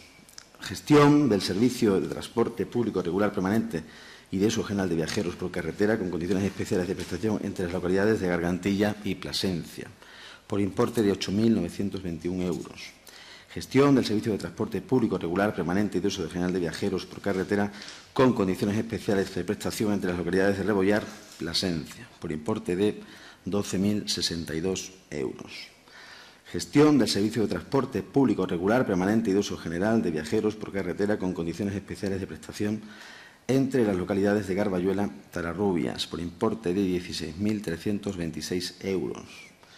Gestión del servicio de transporte público regular permanente y de uso general de viajeros por carretera con condiciones especiales de prestación entre las localidades de Malcocinado y Azuaga, por importe de 9.856 euros. Gestión del servicio de transporte público regular y permanente de uso general de viajeros por carretera con condiciones especiales de prestación entre las localidades de Garganta y Baños de Montemayor por importe de 10.304 euros. En las mismas condiciones, la prestación de servicio entre Setejón y Casa Tejada por importe de 15.094 euros. Con el mismo nombre entre las localidades de Santa Bárbara y Jarandilla de la Vera por importe de 14.023 euros. Con idéntico fin entre las localidades de Solana de Cabañas y Retamosa por importe de 15.561 euros. De igual manera, en la ruta de Santa Marta de Magasca, Cáceres y Trujillo por importe de 11.527,90 euros. La línea Collado de la Vera y Jaraíz de la Vera 10.870 euros. La ruta entre Maguilla y Llerena y Azuaga, por importe de 32.986 euros. En la prestación del servicio entre Cabezabellosa y Plasencia, por importe de 12.153 euros. Y, finalmente, la ruta equivalente entre Berzocana y Cañamero, por importe de 12.795 euros. Estos son los proyectos que aparecen licitados durante el ejercicio 2012. Quiero insistir en que no todas las acciones a cargo de ese programa fueron objeto de licitación, porque son proyectos anteriormente contratados o sujetos a otra naturaleza diferente, ¿no? Por tanto, esa es la relación de proyectos que, entiendo, solicitan con su pregunta. Gracias, señor director general. A continuación tiene el turno el señor Macías Martín, por tiempo máximo de 5 minutos. Muchas gracias, señor presidente. Agradezco la lectura que ha dado el señor Rufo sobre los proyectos licitados en el año 2012. Yo decirle, señor Rufo, con todo mi respeto y consideración que le tengo a nivel personal y a nivel del cargo que ostenta, que usted no es quien para valorar si este es el procedimiento o no, que para eso tenemos un órgano que se llama Mesa de la Asamblea de Extremadura, que es quien califica los escritos en esta Cámara, y por lo tanto este escrito está calificado favorablemente. Por lo tanto, a partir de ahora yo le rogaría que entendiera, puedo opinar lo que quiera, que entendiera que es su obligación venir a responder y, por lo tanto, a dar trámite a las iniciativas que la mesa de la Cámara, que es la expresión de la voluntad popular, decide. Bien, nos ha dado lectura a los proyectos licitados. Me gustaría, si me lo puedo decir, si no está en la pregunta y, por lo tanto, yo no se lo voy a exigir y tampoco se lo voy a recriminar, ¿qué porcentaje de ejecución del programa 353 se ha llevado a cabo en el año 2012. Un programa que quedó disminuido con un 24,58% en esos presupuestos, ya que disponía de 18.228.254 euros en el año 2011 y pasó en el año 2012 a 13.077.530 euros. Tiene una disminución evidente de 4.480.724 euros menos, lo que supone, si echa usted bien las cuentas, y nosotros lo hemos echado, un 24,58% menos de un año para otro. Nos gustaría saber si es posible, en el proyecto de fomento interurbano por carretera a mayores de 60 años, si ha habido alguna licitación y cuál ha sido el montante global de las mismas. Si en el proyecto de apoyo a servicios complementarios a las líneas regulares ha habido alguna licitación y cuál ha sido el montante global de las mismas. En cuanto al proyecto de estaciones y paradas de autobuses, si ha habido alguna licitación y cuál ha sido el montante de las mismas. En definitiva, estos superproyectos que son de interés para mi grupo, si usted dispone de los datos, si no lo comprendo que no me lo pueda responder, si lo puede hacer no lo dé. La realidad es la siguiente, para simplificar esto mucho, es decir, nos preocupa mucho la situación de Extremadura, nos preocupa mucho la ejecución de los presupuestos. En esta Cámara se aprueban unos presupuestos, después se ejecutan otros. Como ustedes bien saben, ustedes han sufrido recortes una vez aprobados los presupuestos del año 2012 y 2013, a través de modificación de crédito. Con lo cual es una de las consejerías, que ya lo hemos dicho, es una consejería amortizada, que incluso en estos presupuestos no tiene crecimiento, mientras que en las otras secciones sí. Y lo que nos preocupa mucho, señor presidente, señoría, es de que en la ejecución y en las obligaciones reconocidas sobre créditos iniciales del gasto corriente del año 2012, el gasto corriente, señor Rufo, ustedes ejecutaron en obligaciones el 145% de los presupuestos iniciales, es decir, un 31,22% más para gasto corriente, es decir, para papel, bolígrafo, teléfono, luz, coche, dietas, gasolina, etc., etc. Un gasto corriente, un 31,22% más que en el año 2011. Por el contrario, las obligaciones reconocidas sobre créditos iniciales en inversiones reales suponen un 66,23%, es decir, un 39,88% menos que el año 2011. Si ustedes que tienen el eslogan de más por menos, es más gasto corriente por menos inversiones, más gasto corriente, menos austeridad y menos inversión productiva, menos creación de empleo. Son datos del Ministerio de Hacienda, del Gobierno de España, del señor Montoro, que son muy fríos y los datos después se interpretan. Pero, hombre, el 145% más de ejecución en el capítulo 2 y una bajada considerable en inversiones reales tiene una explicación. Menos empleo, menos creación de puestos de trabajo, más destrucción de empresas, ese largo etcétera, en el cual están convirtiendo ustedes Extremadura en un auténtico erial, ¿no? Entonces, el señor Rufo, yo sé que esto no supera a lo mejor el ámbito de sus competencias y tal, pero sí me interesaría que me respondiera, si es posible, si dispone de la información sobre el transporte interurbano, licitación y cuantía global de los mismos, el apoyo a las líneas regulares, licitación y cuantía global de los mismos, estaciones y paradas de autobuses, licitación y cuantía global. No vamos a valorar en este momento la gestión y vamos a valorar las licitaciones, cómo se hicieron, ni mucho menos. Nos interesa también mucho, señor Rufo, no es por presidente de licitación, pero sí está en su dirección general. Ustedes presupuestaron más de 5 millones, creo recordar, de euros. Señor Macías, debe de ir terminando. Termino con esto, señor presidente. Más de 5 millones de euros para conveniar o para llegar a acuerdos con Renfe en el año 2012. Me gustaría, si dispone de los datos, si no yo entiendo porque nos la pregunta, cuántos ejecutaron de ese crédito. Nada más y muchas gracias, señor presidente. Gracias, señoría. A continuación, para el turno de dúplica, tiene la palabra nuevamente el director general por tiempo máximo de 5 minutos. Bien, comenzaba su intervención sugiriéndome interesándose por el grado de ejecución presupuestaria. Pues lo voy a decir.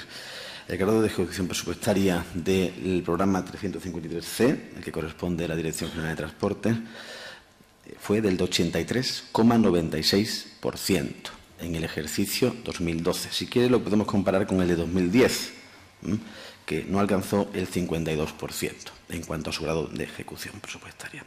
Por tanto, sin duda alguna, obtuvo un importante grado de ejecución.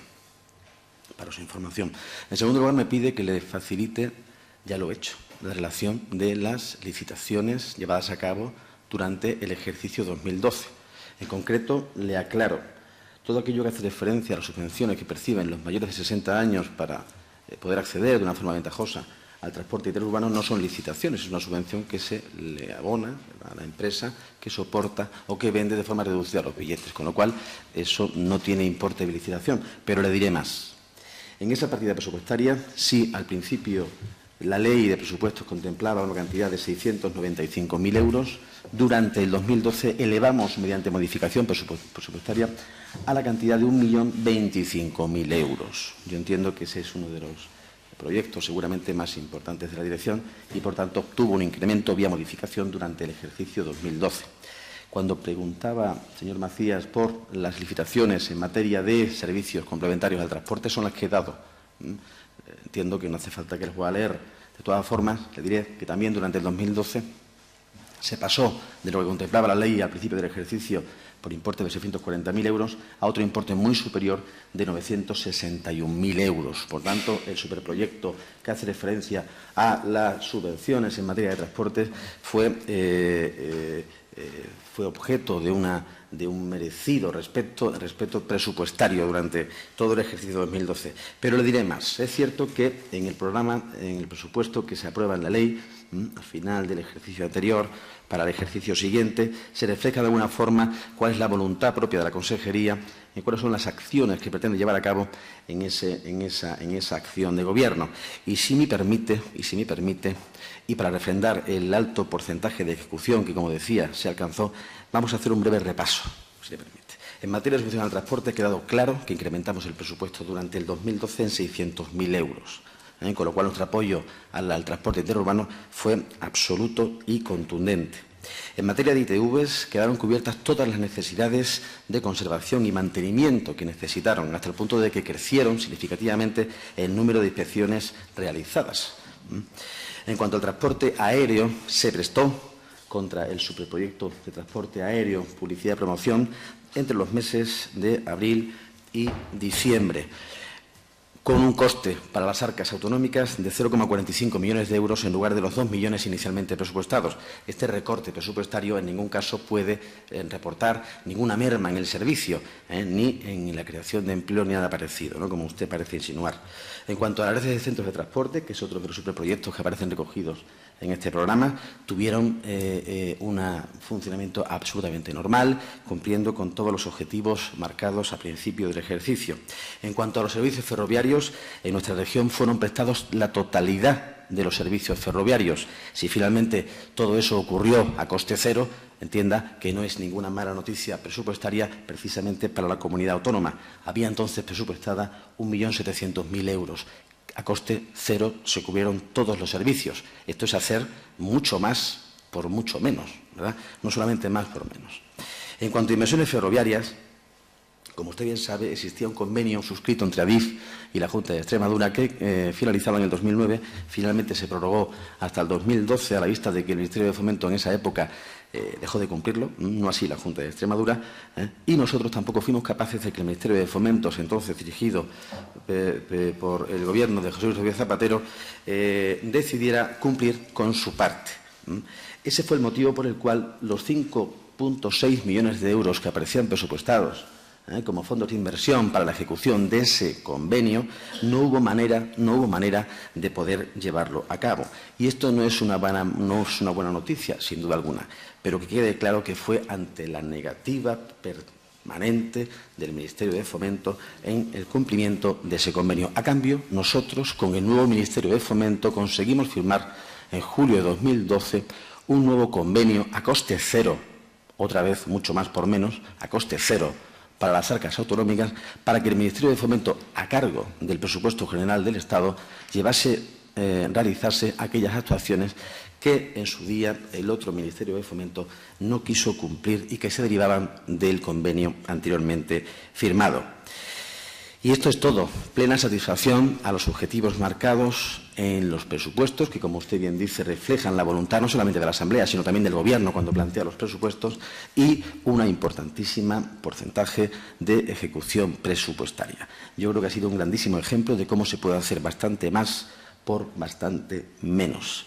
En cualquier caso, si necesita cualquier otra información adicional, puede acudir, como le decía al principio, al registro de contratos que la Intervención General tiene por norma y donde se recogen la totalidad de los contratos y licitaciones efectuadas no solamente en el 2012, sino en cualquiera de los ejercicios en curso o anteriores. Muchas gracias. Gracias, señor director general. Seguimos con la siguiente pregunta, también formulada por el mismo diputado, por don Francisco Macías Martín, que tiene la palabra por tiempo de 3 minutos.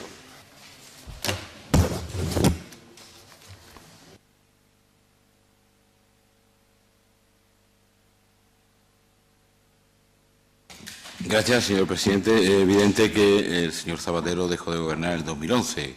A partir de 2012 todo era competencia de otro gobierno con el cual había que haber firmado y tenía que comprometer. Bien, no voy a entrar en ese debate, pues ya se ha agotado, ni tampoco decir que cuáles han sido las grandes obras que ha hecho Fomento en este tiempo, porque tampoco merece la pena, ¿verdad? Los ciudadanos lo están comprobando. Sí me interesa lo siguiente. ¿Qué ríos piensa regular la Junta de Extremadura con la construcción de nuevas presas? ¿Con qué tipo de nueva infraestructura hidráulica van a regular esos ríos? Me gustaría saber, presa, balsa, embalses? ¿Cuántos embalses nuevos piensa construir la Junta de Extremadura, señor Rufo? Me gustaría, ustedes que hacen más por menos, seguro que tienen estudios realizados con muy poquito coste que determinen los ríos a regular y la ubicación de los nuevos embalses.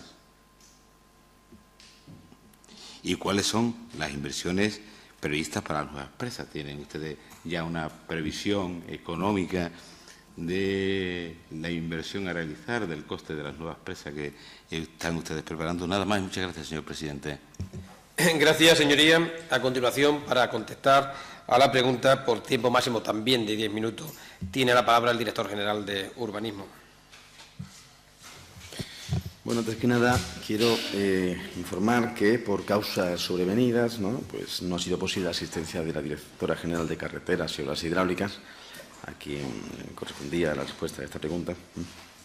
Y como quiera que el Gobierno de Extremadura es solidario, pues yo mismo contestaré en los mismos términos que lo hubiese hecho ella en la respuesta que se formula. Como bien saben los aquí presentes, los ríos que atraviesan nuestra región pertenecen principalmente a las cuencas hidrográficas del Tajo y del Guadiana, y de forma muy residual a las cuencas del río Duero y del Guadalquivir. La cuenca del río Tajo ocupa la práctica totalidad de la provincia de Cáceres y la del río Guadiana hace lo propio con la de Badajoz. Todos los ríos mencionados nacen y mueren fuera de nuestra región, por lo que ninguno de ellos tiene una cuenca netamente extremeña.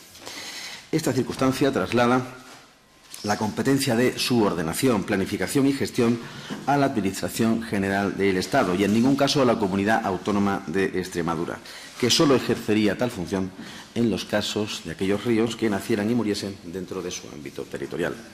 Y esto es así porque en esos términos lo establece tanto el Real Decreto Legislativo 1/2001 de 20 de julio, por el que se aprueba el texto refundido de la Ley de Aguas, como la Constitución española en su artículo 149, así como la Ley Orgánica 1/2011 de 28 de enero de reforma del Estatuto de Autonomía de la Comunidad Autónoma de Extremadura. La conclusión, al mismo tiempo respuesta de su pregunta, es que el Gobierno de Extremadura no puede regular los ríos de nuestra región, no puede llevar a cabo tareas que tengan que ver con la ordenación, la planificación y la gestión de nuestros ríos, porque nacen y mueren fuera de nuestro ámbito territorial. Dicha pregunta debería, por tanto, dirigirse al Gobierno de España, o mejor aún, a las confederaciones hidrográficas responsables, como sabe, como organismos de cuenca. Nada más. Gracias, señor director general. Para el turno de réplica tiene la palabra el señor Macías, por tiempo máximo de 5 minutos. Gracias, señor Rufo, por su respuesta. En primer lugar, decirle que para nuestro grupo queda perfectamente disculpada la ausencia de la señora directora general y además usted la representa perfectamente, o sea que nosotros nos damos satisfechos con su pregunta. Ahora bien, uno entra bastante en la página web de la Consejería de Fomento, en la página del contratista, lo seguimos, etcétera. No hace falta que nos lo indique, y oímos los audios del consejero, que también nos la cuelgan.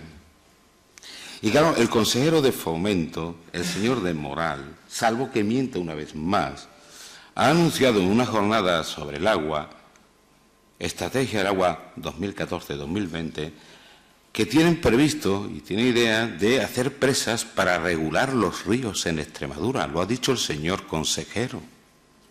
Tendrá uno competencias. Pero él ha decidido y lo ha dicho políticamente, y usted, vamos a intentar regular. Y después viene el presidente de la Confederación Hidrográfica del Guadiana y lo ratifica. Dice el consejero, es que además tenemos embalsada el 25% del agua embalsada de España, una cuarta parte del total del agua, gracias a la desastrosa, histórica y lamentable gestión de los socialistas durante 28 años, que en los años 80... En los años 80, el 60% de los presupuestos de obras públicas del Ministerio venían para España. Lo que pasa ahora con el AVE, pero para Galicia y Cataluña, igual. Bien, el tema está, volviendo a las presas, que lo ha dicho el señor consejero. Y yo creo que un responsable político del nivel y la talla del señor del Moral no habla por hablar, que habla con conocimiento de causa, con datos, con información, con estudios, que nos da una opinión ahí. Y cuando él lo dice, le preguntamos no porque sea competencia, él se hace competente a decir que hay que regular los ríos, porque parece ser que las inundaciones que nosotros pensamos que fueron en gran parte provocadas por la mala gestión de los desembalses extremeños, es porque hay una falta aún de regulación, cuando somos una de las cuencas que tenemos mayor capacidad de regulación de nuestros ríos. Es una contradicción tremenda. Si tenemos unas cuencas, y sobre todo la del Guadiana, con una capacidad de regulación enorme, reconocido no solamente en el ámbito nacional, sino europeo, que supone yo también unos grandes recursos, porque puede hacer una declaración del consejero de perogrullo, la gran importancia que tiene el agua en el desarrollo de un territorio y de la región. Es evidente, es el bien más escaso que va a haber dentro de un tiempo. Y por lo tanto, ahí tenemos nosotros un gran capital, gracias a la desastrosa gestión de los socialistas durante 25 o 28 años. Entonces, a nosotros nos interesaría que no sea... claro está, es que ustedes están instalados un poquillo, ustedes están instalados en la mentira. ¿Sí? Cuando uno dice una cosa la tiene que avalar, por eso le hemos llamado. Usted, ¿qué presas de las que el consejero dijo en esas jornadas tienen ustedes previstas? ¿En qué ríos? ¿Qué inversión van a realizar y qué coste? Porque eso es lo que le preocupa a la Extremadura real. A la Extremadura real, no lo que le preocupa a la otra Extremadura que está situada y ubicada en los titulares de los medios de comunicación, que es esa otra Extremadura, que también existe. Pero a la Extremadura real le interesa eso, porque, claro, decir el presidente de la Confederación Hidrográfica del Guadiana que debido a la climatología de Extremadura hay que regular más los ríos, yo me he visto en el Ecuador, con grandes avalanchas de agua y con periodos de una lluvia intensa y continuada. Porque se hicieron los embalses por todo lo contrario. Se hicieron los embalses por la carencia de agua que teníamos en la región, tanto para el regadío como para la industria agroalimentaria y para la instalación de otras industrias que son y que necesitan consumir agua y que era fundamental como elemento base para poder estar en condiciones de competir para la instalación de determinadas industrias y empresas en la región. Bien, se hizo por eso, porque teníamos que hacer. Ahora parece ser es que nos desbordan los diluvios universales que vienen cayendo sobre Extremadura. Nosotros pensamos que no es un problema de regulación, sino de la gestión de la regulación. No obstante, como ustedes son históricamente históricos, y seguro que han descubierto cosas nuevas, pues habrán descubierto que todavía se puede regular, y es evidente que todavía se pueden regular más los ríos. Entonces, en base a lo que dijo el señor consejero, el señor del Moral, sobre esas presas, tiene su consejería estudios, información, criterios sobre qué río van a regular y qué presas van a poner en marcha. Me gustaría, señor Rufo, que con la capacidad expositiva que usted tiene, seguro que me da una información amplia y detallada sobre los ríos a regular y las presas o embalses a poner en marcha, en base a no las competencias, sino a lo que dijo el señor consejero, su consejero. Gracias, señoría. Para el turno de dúplica vuelve a tener la palabra el director general por tiempo máximo de 5 minutos. En primer lugar, confesarle que me sorprende mucho escucharles hablar con tanto orgullo de la historia de la construcción de las presas de España. Me parece sorprendente y yo lo comparto. Fue sin duda, ha sido durante muchísimos años y decenios una gran labor la que se ha llevado en España, pero sorprende escucharles ahora hablar a ustedes con tanto orgullo de ese asunto. En cualquier caso, el consejero de Fomento no miente. Al consejero de Fomento se le puede interpretar correctamente o incorrectamente. El consejero de Fomento repite muchas veces, yo tengo la ocasión de escucharle y de seguirle muy de cerca, habla de la maravillosa y grandiosa capacidad de embalse que tiene esta región. Es verdad, no es el 25%, es algo más, el 30%, 15.000 hectómetros cúbicos, con exactitud, de un total de 50.000 en todo el país. Cuando habla de eso, generalmente se refiere no a las competencias o no que tiene la Consejería de Fomento en materia de presas, sino al potencial turístico que tiene nuestra región. Como bien sabe, el consejero de Fomento también lo es de turismo.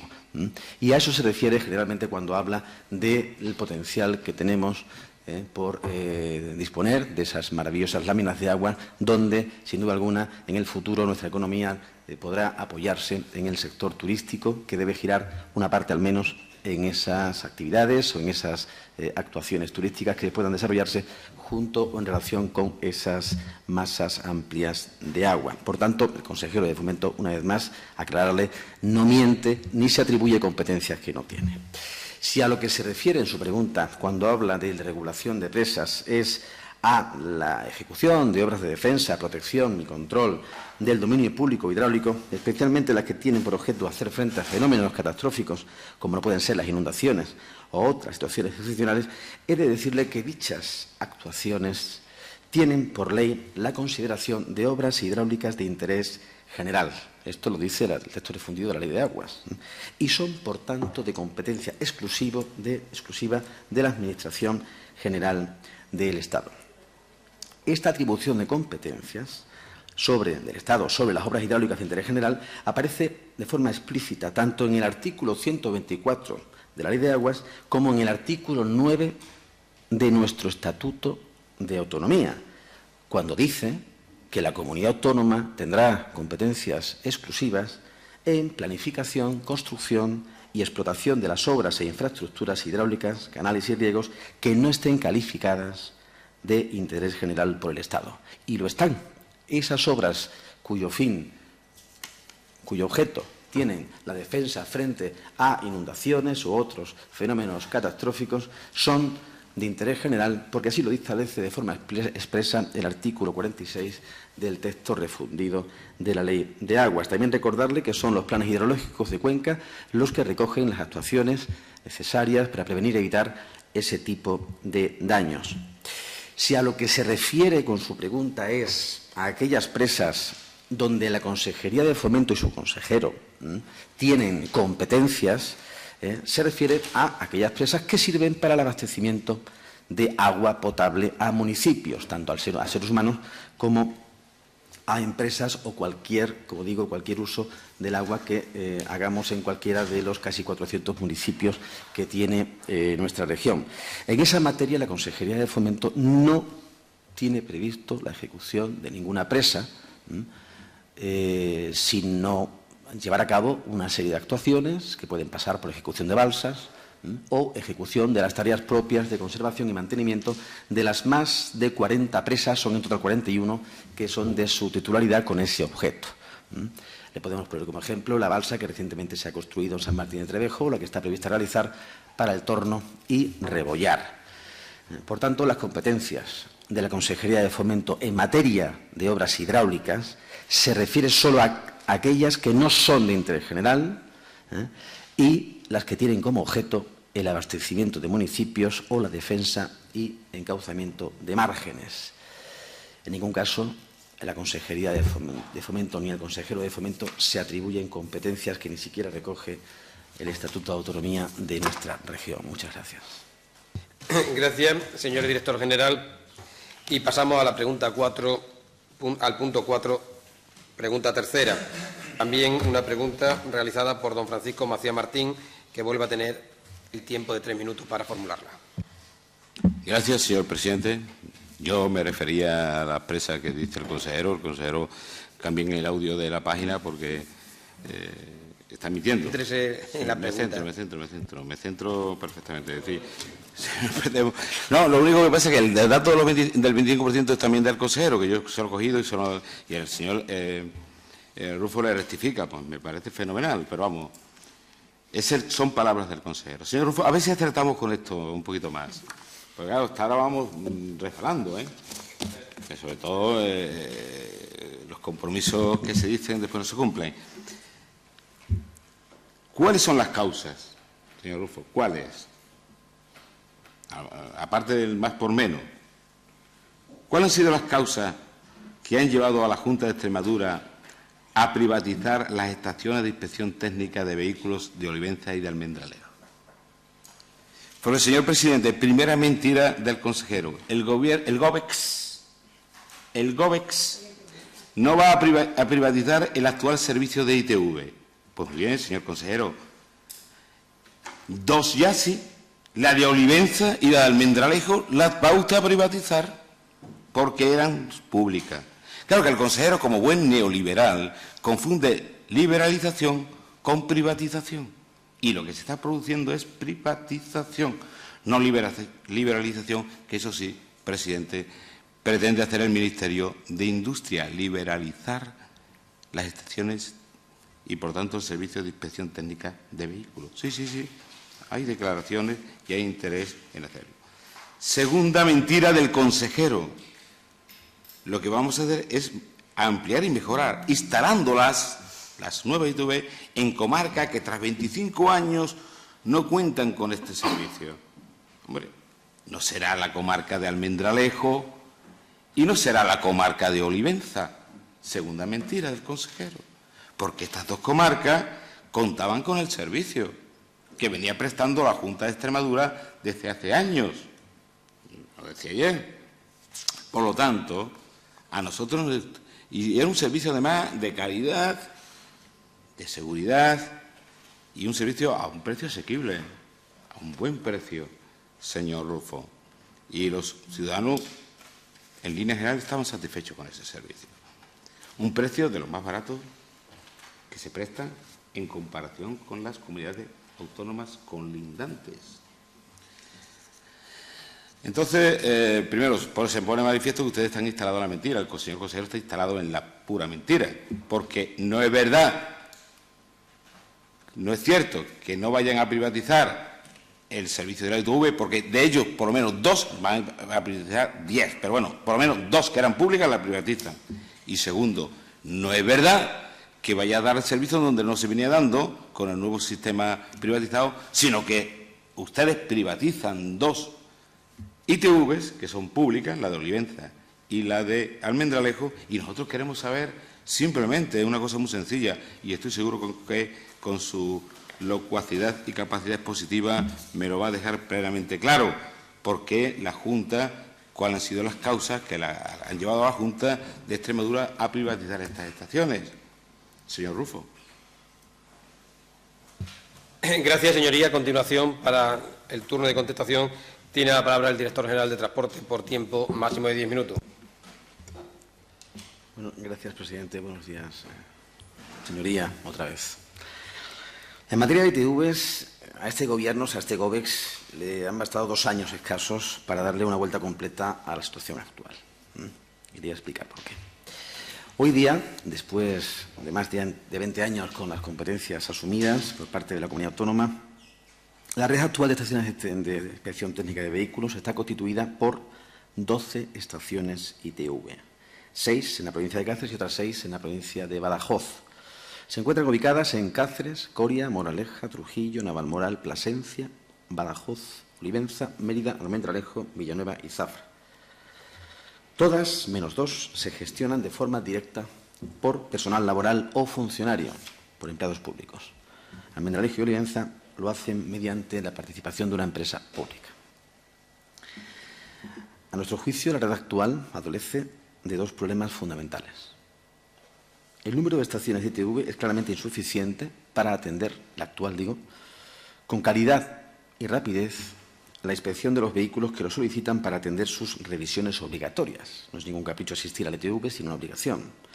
Y buena muestra de ello lo constituye la excesiva dilación en la concesión de la cita que se produce con determinada frecuencia, a pesar, y esto quiero hacer hincapié en ello, del buen trabajo que sin duda llevan a cabo los que trabajan en las estaciones de ITV. Este fenómeno, además, se acentúa con mayor intensidad generalmente tras los periodos vacacionales. Eso provoca que el retraso a la hora de conceder cita previa sea mayor. Por tanto, un primer problema claro un número escaso de estaciones ITV, sobre todo si se le compara con otras comunidades autónomas de la región. Segundo problema que presenta la red actual. Las actuales estaciones ITV se han ido ubicando en las principales áreas de población, habiendo quedado alejadas y, por tanto, marginadas de este servicio un buen número de comarcas generalmente periféricas de nuestra región. Algunos de sus municipios, de los municipios de estas comarcas periféricas, se les visita de forma esporádica y puntual con estaciones móviles, lo que resuelve solo una parte ínfima del problema de los que allí residen. Ante estas circunstancias, nosotros, desde luego, como digo, no podíamos quedarnos de brazos cruzados. ¿Qué ha hecho el GOVEX? ¿Qué ha hecho el Gobierno de Extremadura para resolver esta problemática y este diagnóstico del problema? ¿Cómo podía ampliarse la red actual de modo que este servicio público, que es un servicio público, el de las ITV, pudiera prestarse de manera sostenida en el tiempo, con celeridad para quien lo solicita, quien lo demanda, y además con criterios de equilibrio y de equidad territorial, sin que quedasen discriminadas, como actualmente ocurre, determinadas comarcas extremeñas?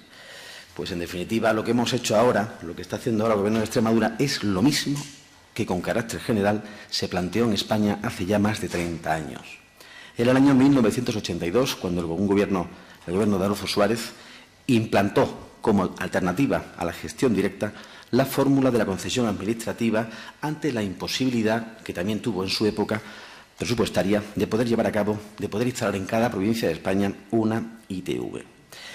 A partir de entonces, ese modelo que se implantó a nivel nacional se propagó por todas las comunidades autónomas. En Extremadura ha tenido que ser este Gobierno el que decida implantarlo para solucionar los problemas que acabo de anunciarles y con los que seguramente esté de acuerdo. Desde que en el Consejo Extraordinario de Gobierno de septiembre de 2012 el presidente Monago anunciase la instalación de las nuevas estaciones ITV, la Consejería de Fomento no ha parado ni un segundo en llevar a cabo todas aquellas actuaciones precisas para materializar ese proyecto, que, como digo, va a resolver el problema de la marginación que determinadas comarcas extremeñas padecen en cuanto a este servicio público, y también el número insuficiente de estaciones que prestan el servicio en nuestra región. De ese modo, se aprobó el Decreto 13/2013, con fecha de julio de 2012, por el que se regula la instalación y funcionamiento de estaciones de inspección técnica de vehículos en régimen de concesión administrativa en Extremadura. Se llevó a cabo un encargo de proyecto al Instituto de Seguridad de Vehículos Automóviles, ISBA, dependiente del Departamento de Ingeniería Mecánica de la Universidad Carlos III, para la determinación de las distintas áreas concesionales necesarias para completar nuestra red de ITV, así como la localización geográfica que dentro de cada una de ellas había de tener cada una de las nuevas ITV. De ese estudio resultó que las nuevas estaciones se van a localizar en Valencia de Alcántara, Jerez de los Caballeros, Azuaga, Castuera, Herrera del Duque, Logrosán, Don Benito y Jaraí de la Vera. Como ven, todas ellas situadas en comarcas periféricas de nuestra región. En este plano se puede mostrar cómo los municipios que aparecen grafiados en color son los que van a resultar beneficiarios, por fin, de una ITV fija, estable y con proximidad a sus municipios. Es un servicio que hasta ahora solamente se centraba, como digo, en municipios de gran población. Asimismo, y como consecuencia de los resultados que ofrece ese estudio que realiza la Universidad Carlos III, se determina que las actuales estaciones ITV de Olivenza y Almendralejo, así como las móviles de ligeros 2 y las móviles de motocicletas y vehículos agrícolas, 6 tenemos, también serán incluidas, también serán objeto de concesión administrativa. De ese modo se persigue, por un lado, un sistema mixto final constituido solo por 2 modelos de gestión, no por 3, y 2 grupos de estaciones ITV. Por un lado estarán las gestionadas de forma directa por la Administración, un total de 10, gestionadas de forma directa con su personal, con personal público, empleados públicos, y por otro lado quedarán otras 10 estaciones ITV gestionadas por las empresas que finalmente resulten adjudicatarias del contrato que actualmente, como saben, se encuentra en licitación.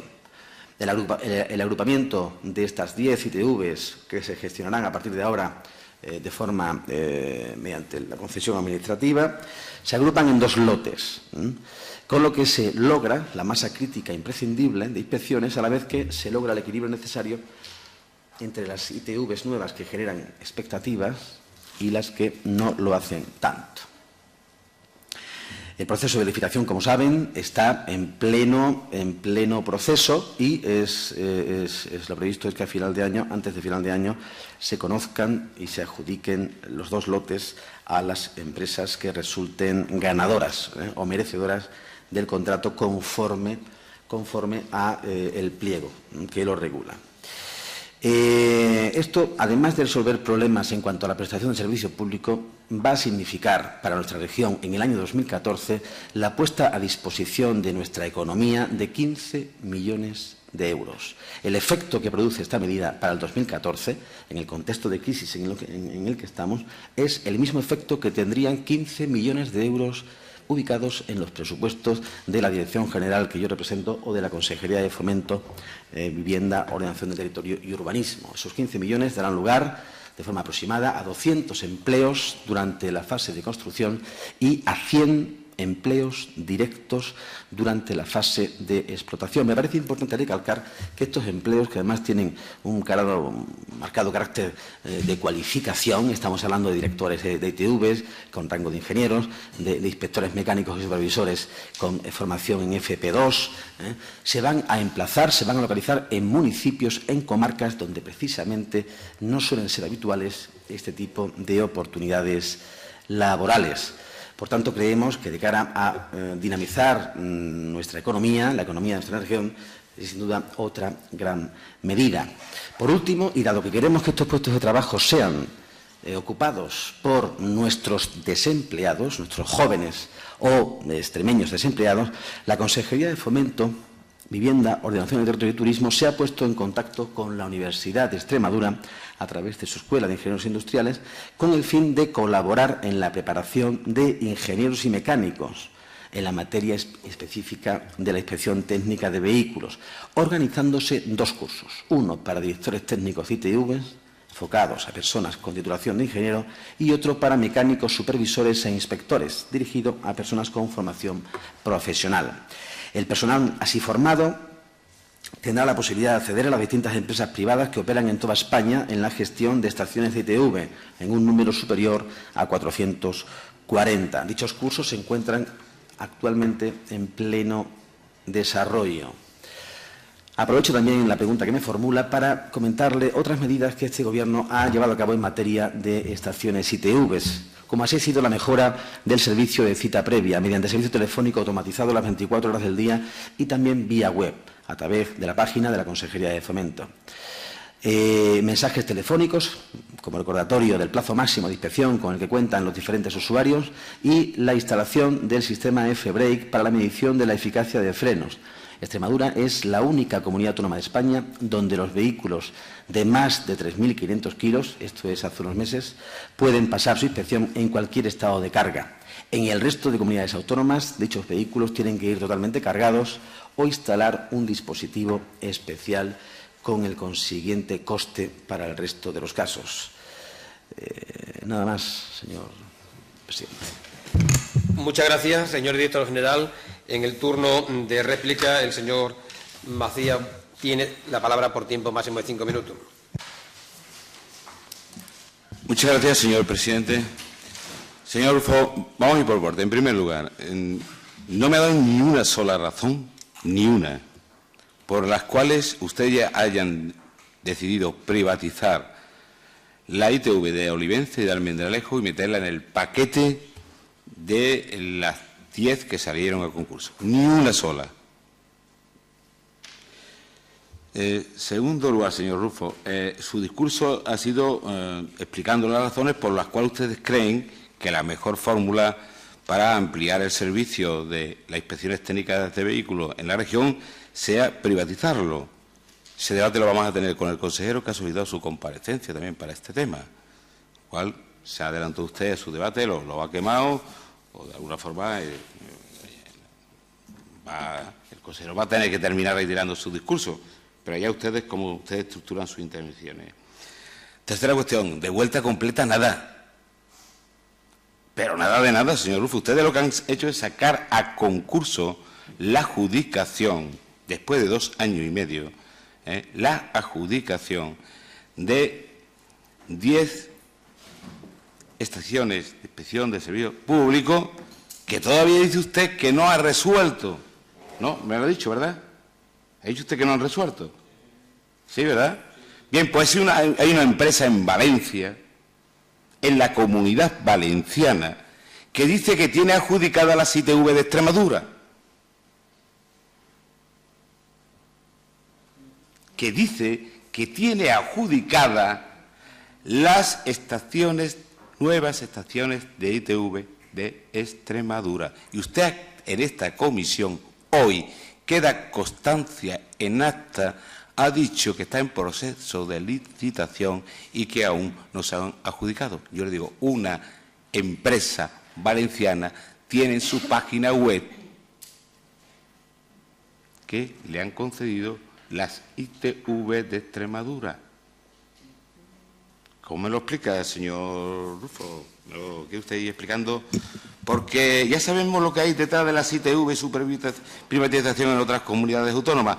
Yo estoy seguro que aquí no va a haber nada de eso. Pero lo que tenemos delante es lo que tenemos delante. Es decir, que usted dice que aún no se ha resuelto y una empresa dice que ya se ha resuelto. Una empresa dice que se ha resuelto. Vega Baja S.A. se adjudica la gestión de los lotes 1 y 2 en Extremadura, octubre 11 de 2013. Aquí está, página web. Y usted acaba de decir que no, que está en el proceso de licitación. Nos lo tendrán que explicar también el consejero y usted más adelante. Hombre, esto suena mal ya. De entrada ya empieza a sonar mal. Que usted diga aquí, director general, que está en proceso de licitación y que una empresa que trabaja en Valencia, que tiene una ITV fija y una móvil, o varias móviles en Valencia, pero que su negocio es el sanitario, entre otros muchos, ustedes nos van a tener que explicar esto más adelante. Por cierto, por si usted no lo sabe, yo se lo digo, la diferencia que hay entre la inspección de un motor diésel en la Comunidad Valenciana y en Extremadura es del 146%. En euros. En Extremadura cuesta la inspección 25 euros. En la Comunidad Valenciana 62 euros. Un 145% más. Es decir, traen ustedes un servicio que lo quieren acercar a los ciudadanos, cosa loable, que podía perfectamente haberlo dado la Administración a través de nuevas e incrementando las estaciones móviles. 2, incorporando nuevas estaciones. El consejero empezó a decir que el coste era de 10, de 15, al final dice que son de 12 millones por estación, por 12 estaciones, son unos 12 millones de euros. El primer año, entrar en funcionamiento se amortiza la estación, se amortizan las estaciones, se ingresa dinero para pagar las estaciones. Se amortiza. Sin embargo, ustedes lo sabrán, no ha funcionado, se lo digo ya, señor Rufo, en ninguna comunidad autónoma y no existe un servicio mixto, público-privado. Al final terminan siendo privados, porque la viabilidad de la empresa no puede seguir con una competencia pública que da mejor precio, mejor calidad y más seguridad a los ciudadanos. No puede. Porque lo que ustedes traen, a diferencia de lo que decía el consejero, no ahuyente a los inversores, que inversores. Aquí lo que viene alguien que le han dado una concesión administrativa y que le han asegurado un negocio, y mucho más. Aquí no viene nadie a arriesgar. Nada.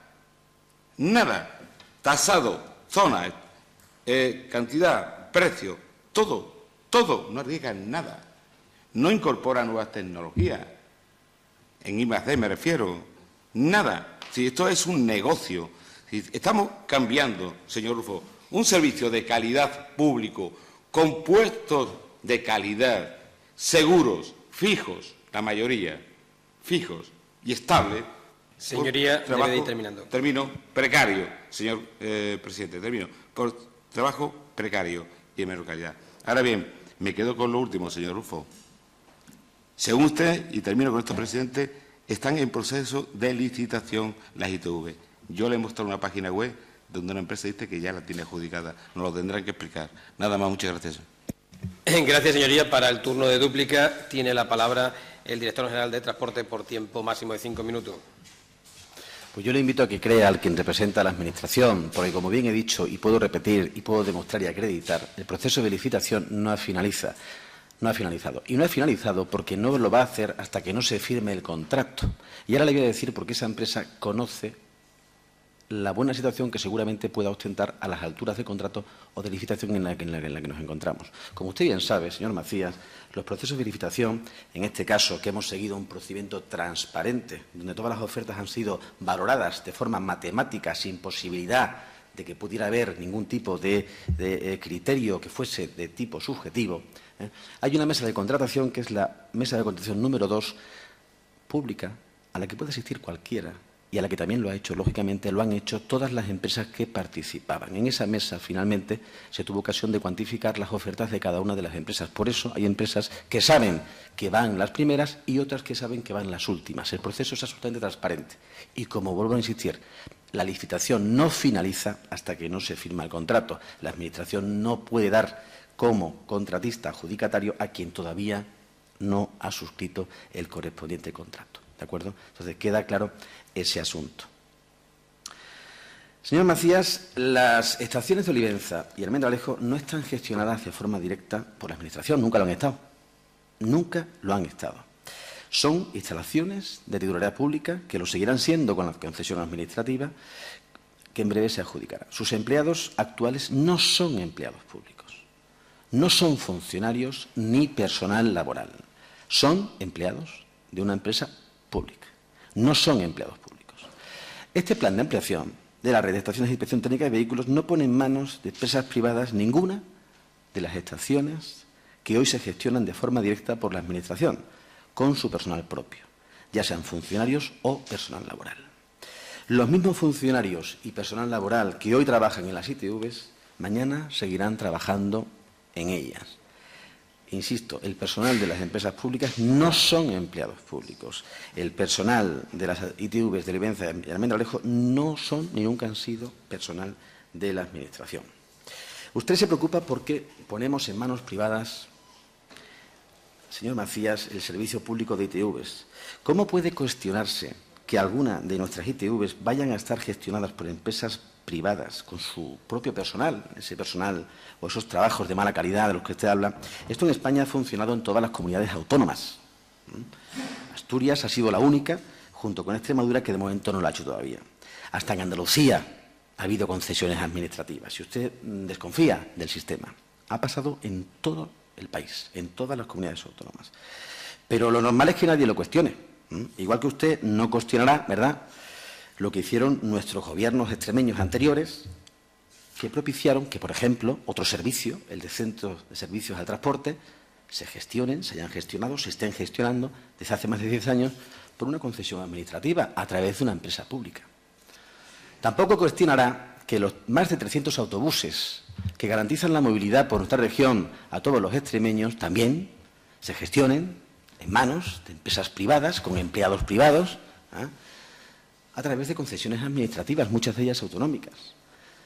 Y así podríamos poner ejemplos como, por ejemplo, el servicio de abastecimiento de agua de la mayor parte de las ciudades. ¿Por qué se cuestionan ahora la conveniencia o no de que un servicio público como una ITV pueda no estar en manos de una empresa privada?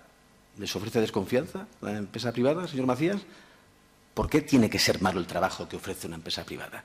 ¿Dónde trabajan la mayor parte de los extremeños y los españoles? ¿En la empresa pública? ¿Sí? ¿Eso cree? Está completamente equivocado. Mire, ustedes han tardado más de 20 años en hacer 10 estaciones ITV. Hay que recordar que las de Cáceres y Badajoz las hizo el Estado. 20 años más en hacer 10. Nosotros, en hacer 8, vamos a tardar 4 años. A su ritmo. Plantean que hagamos esas ITVs a su ritmo, que tenemos que esperar otros 20 años ¿Tienen que esperar 20 años los que viven en Valencia de Alcántara, Cedillo, Madrigal de la Vera? ¿20 años? Porque si ese es el plan, nosotros no lo compartimos. Esto hace falta hacerlo ahora, porque además ya le he explicado la incidencia positiva que va a tener sin duda en la economía y en el mercado laboral de nuestra región. Ustedes hablan, señor Mancías, de lo bien que funciona el sistema actual, sobre todo para los extremeños de Badajoz, de Cáceres, de Zafra, de Plasencia. ¿Pesarán igual los habitantes de Alía, de Herrera del Duque, de Azuaga? ¿Piensan lo mismo ellos? ¿También creen ellos, pensarán, le pregunto, si el servicio funciona a la perfección? ¿Cree usted que la percepción del sistema que tienen ellos es la misma que la que tengo yo viviendo en Cáceres? Yo le aseguro que no. Pero no solamente le va a beneficiar a estos habitantes extremeños, generalmente de pequeños municipios que ocupan regiones periféricas, sino también va a beneficiar este plan a los que vivimos en ciudades más grandes con ITVs. ¿Por qué? Porque estas ITVs se van a aliviar, se van a descargar de trabajo por la entrada en funcionamiento del resto de las nuevas ITVs. Y finalmente voy a hacer un matiz sobre el tema del precio. No se preocupe, señor Macías, por el precio. Ya hemos pensado en eso. Es verdad que en otras comunidades autónomas el precio de las ITVs es mayor generalmente que en Extremadura. Pero no crea que con las nuevas ITVs las cuentas no le van a salir a quien decidan finalmente utilizarlas. Y le voy a dar tres motivos. El primero, el coste total a soportar por cada ciudadano que decida utilizar esta ITV será inferior al que tienen que soportar actualmente, ya que no tendrán que recorrer las largas distancias a las que hoy se ven obligados, con el siguiente ahorro en tiempo y combustible. ¿Cree usted que el de Valencia de Alcántara... Señor director general, debe de ir terminando. Finalmente, los precios máximos estarán regulados por orden de la Consejería, que nos encargaremos de que esos precios máximos no sean elevados, mucho más elevados. Y, por último, indicar que nadie está obligado a pasar la ITV en las nuevas ITV. Podrán seguir haciéndolo en las actuales. Muchas gracias. Gracias, señor director general, por su comparecencia y, habiéndose sustanciado todo el orden del día de esta sesión, se levanta la misma.